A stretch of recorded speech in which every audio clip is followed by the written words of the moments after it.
The graphic novel Watchmen depicts an alternative history in which the United States won the Vietnam War with the help of superheroes. As the U.S. edges closer to a nuclear war with the Soviet Union, the protagonists, former superheroes, try to save the country from nuclear annihilation. In contrast with traditional superhero stories, the characters in Watchmen must battle not only against their enemies, but against their own insecurities and moral shortcomings. The two female characters evoke stereotypes regarding gender and sexuality, which illuminate traditional notions regarding femininity and sexuality and the damaging effects of patriarchy in the corrupt world.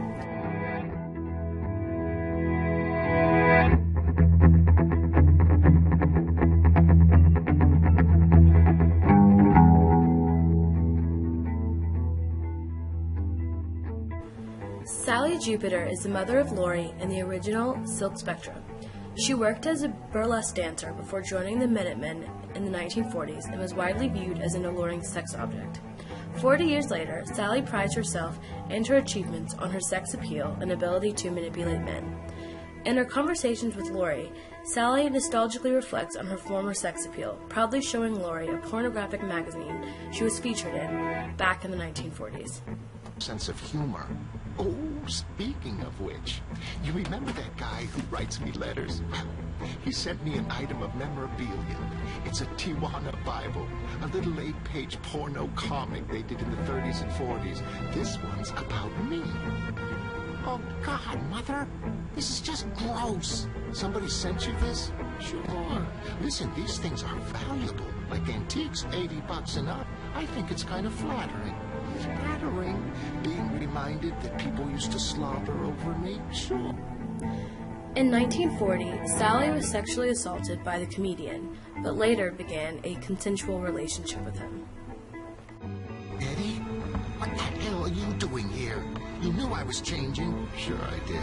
You announced it loud enough. Come on, baby. I know what you need. You gotta have some reason for wearing an outfit like this, huh? Eddie, no. Sure. No. Spelled Y-E. Spelled N-O. Ah. She is eventually rescued, but implicitly blamed and told not to press charges for fear of tarnishing the group's reputation. Sally's story reflects a time period in which women, especially sexually active women, were often blamed for their own sexual assault. Sally internalizes this notion when she explains that although she knows rape is a crime, she felt somewhat responsible. Get up. And for God's sake, cover yourself.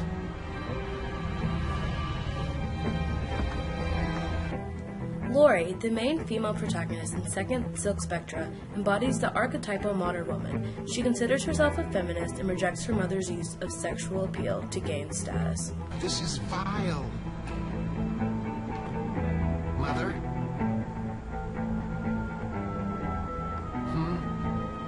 I said, doesn't this sleazeball image bother you? Honestly, Mother? Before the superheroes were outlawed, Laurie had a relationship with Dr. Manhattan, whom she later left for Night Owl. Although Laurie rejects the idea of sexuality being a woman's only tool for mobility, her actions in the novel contradict this belief. Her sex life becomes a significant focus among the group, and it appears that her main purpose is to serve as a companion and potential love interest. Despite being a superhero, she embodies the stereotypical female characteristics of being fun-loving, sensitive, and hopelessly romantic. Yes, Laurie. I feel cooped up sometimes. Maybe I could use a night out. You know, Rorschach mentioned Dan Dryberg. We haven't seen Dan in years. Maybe I'll call him up, ask him out to dinner, if you don't mind, that is. Of course not. I'd join you, but I think I'm close to locating a gluino, which would completely validate supersymmetrical. That's fascinating. I'll call Dan. Hello, Dan. Laurie.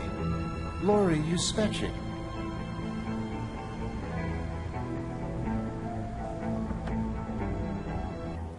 It seems that Moore used the female protagonists Laurie and Sally to critique society's ideals regarding women.